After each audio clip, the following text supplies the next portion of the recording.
Now, the Universal Healthcare Access Coalition is calling for the full, that's important, the full implementation of recommendations of the Health Market Inquiry. I'll refer to it as the HMI during our conversation. Been covering this for a couple of weeks now. It is quite complicated, but essentially it is a broad-based alliance that represents the majority of the country's healthcare professionals and founders and funders. So what exactly is the issue? When we talk about the full implementation, I read that as meaning some areas are being left out. Is that true? Let's get the views of Dr. Simon Strachan, steering committee member of the Universal Healthcare Access Coalition. Doctor, good to have you with us on eNCA, because I see in your report, which is very wordy, I won't have time to go through it in the next 5 minutes, but I see the issue is a proposal, or government's proposal, to implement only minor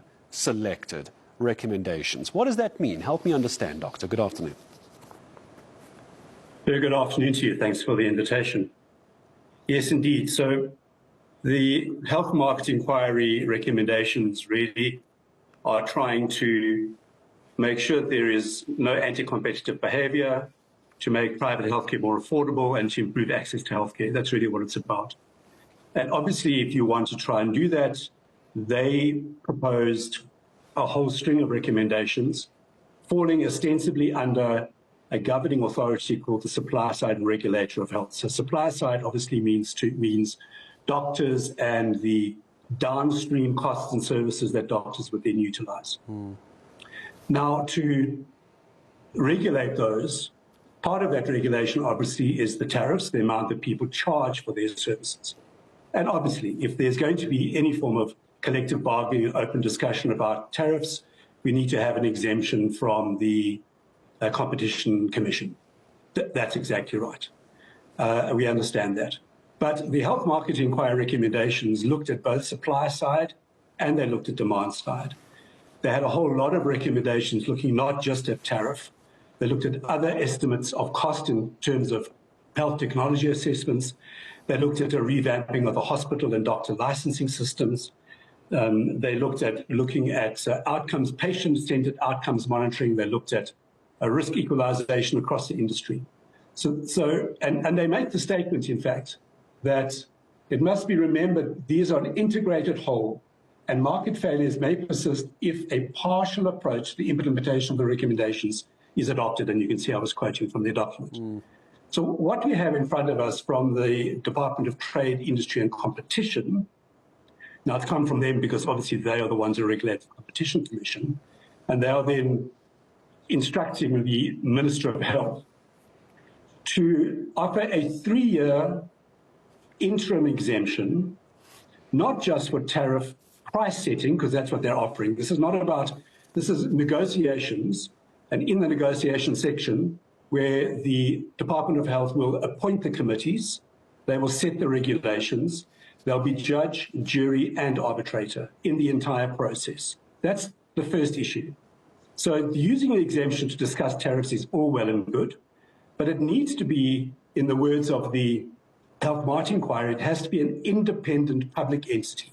It has to be separated out from any kind of senior political power or government power. And I suppose the question is the independence of this, isn't it, Doctor? Forgive me if I may ask this. I just want to make sure I bring this conversation back to viewers joining us that maybe don't understand exemptions and UHAC. I see here as well the reality is about only 15% of South Africans are members of private medical schemes, according to the report that I have. Why is our discussion important in the world of private medical schemes in South Africa? What are you trying to avoid? What are you trying to bring about change-wise? Help me understand. So we have to try and reduce the rate of rise of medical prices. Yes. We know that medical inflation runs at around 5 or 6% above CPI every year. And that's because of supply and demand side issues. And this is because it is unregulated. And, the HMI said that inadequate stewardship of the private sector with failures that include the Department of Health not using existing legislative powers to manage the private healthcare market, failing to ensure regular reviews, has led to a healthcare sector that is neither efficient nor competitive. If we don't regulate it, now regulation means, yes, looking at tariffs, but it's not just about looking at tariffs of the doctors and the healthcare professionals like your dentists and your optometrists and your physicians. You have to look at the cost of the entire sector. 15% of the population, yes, use medical aids. If we don't get this under control, the cost of that cover is going to continue to increase at 5 or 6 points above CPI. And it's going to become much more unaffordable for people to access private healthcare. So we have to step in and do that. The cost of your provider, so if you go into hospital and you get your hospital bill, the cost of the doctors looking after you, banks about maximum 20% of that bill. The rest is from the hospital. So we need to look at this holistically. And we need to understand that just by following this gazetted block exemption, a limited 3-year block exemption, in which, I mean, what happens after that? But a 3-year limited block exemption, what they're trying to do is set a tariff. They're trying to drive the price low as they possibly can. And we know what happens in healthcare. There's a thing called the iron triangle of financing in healthcare. And the iron triangle is 3 points of cost, quality, and access. If you mess with one, you mess with the rest.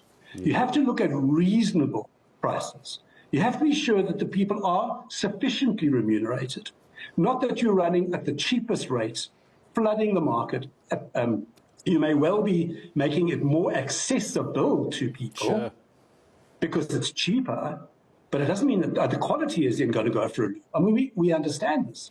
The other thing about this exemption is that brought into this exemption is 2 other massive tasks. The one is to look at the coding of all procedural things happening in healthcare. Everything that a doctor does, anybody in the medical profession has a code that they use that describes what they've just done, and that's what's used when you bill. They want a review of all of that. And they want to look at all formularies, all guidelines, all treatment protocols, all under the exemption. Now, those last 2 that I've mentioned, those last 2 sections, those are scientific. Those need well-informed people, an independent body. You don't need an exemption for that. Why it's in this exemption, we have absolutely no idea. It is impossible in 3 years to do all of these things. Yeah. So it's impossible to do them. The exemption's been used incorrectly. And the way that the tariff negotiation, what's called the multilateral negotiating forum, that's the jargon that's been used. The multilateral negotiating forum should be an independent public entity with good representation, with arbitration, independent arbitration when consensus is not reached and there can be arbitration. In the system we're being offered, as I've mentioned, the National Department of Health chooses the committees, sets the regulations, is judge, jury, and arbitrator. And I suppose this is also the issue, Doctor. I want to just make sure I understand. I want to sum this up because you're quite right. Cost, quality, and access. Access for more at what drop in quality and in the cost question there. Very briefly, I take your point. I feel like we need to have another conversation another day when there's more time, Doctor. Help me understand this as well. Sure. When we have the UHAE steering committee member, Dr. Mzukwa, describing the development you and I are talking about as one-sided, it does 2 things. It is ineffective in improving access to private healthcare, and it does not integrate public and private healthcare. I hear government talking public-private partnerships. This, what you're describing to me, and what I'm hearing from Dr. Mzukwa, does the opposite of that. It actually doesn't bring it together. Would that be a fair assessment? Well, it doesn't bring it together because it's not the right way to do it. Yeah. But if this were to go ahead as it is, I think what's trying to be done here is to panel beat the private sector into offering the lowest cost possible so that it will fit into what they think the NHI should be. That's what this is about. Yeah. Why is it only 3 years? I mean, in 3 years, we really aren't going to achieve anything. Why in 3 years? Because the NHI Act says that the NHI should have been implemented in 2028, which is 3 years down the line. We know that it's 15 years. The minister said that himself recently. So this really needs to be rethought. This has been very poorly thought out. And we need to, the blueprint is there in the health market inquiry recommendations. If your intention right now is to really make a difference in the private sector in terms of cost and regulate that, because there's been a regulatory vacuum for 15 years, we've all been calling for it. In every single submission we've made about NHI, we've been saying, bring in the health market inquiry. Do it properly. The blueprint is right there in the health market inquiry recommendations. If you do that, according to those recommendations, you'll have us on your side. We'll participate and we'll get this done. But we can't sit back, even though these are draft regulations, and we know that we have 3 months to make submissions. We run the risk of the submissions just not being looked at, being ignored, and then we're back to where we were. So we made the decision, step up now, make it known right now, just withdraw them now. Just acknowledge, withdraw them now, redraft them the way the HMI says, and there we are. Doctor, thank you. Yeah, I was so glad you were able to unpack that for me in that last answer specifically. I like the way you said that panel beating private healthcare into NHI, and you gave the time frames and the timelines. I do appreciate you, Doctor, for coming on and explaining that to me, because I was a little confused as to what the issue was here. But I'm very, very grateful to Dr. Simon Strachan, Universal Healthcare Access Coalition committee member. In fact, he joins us this afternoon. What a very big talking point. Why? We know we got budget speech coming up next week, Budget 2.0. Hopefully we get the speech this time. No doubt the NHI is going to get mentioned in that. But when you start reading down past the headlines, you can start to understand where Dr. Simon Strachan from Universal Healthcare Access Coalition is actually coming from. Don't just read the headlines, understand the knock-on effect of each of those issues. Doctor, thank you very much for your time.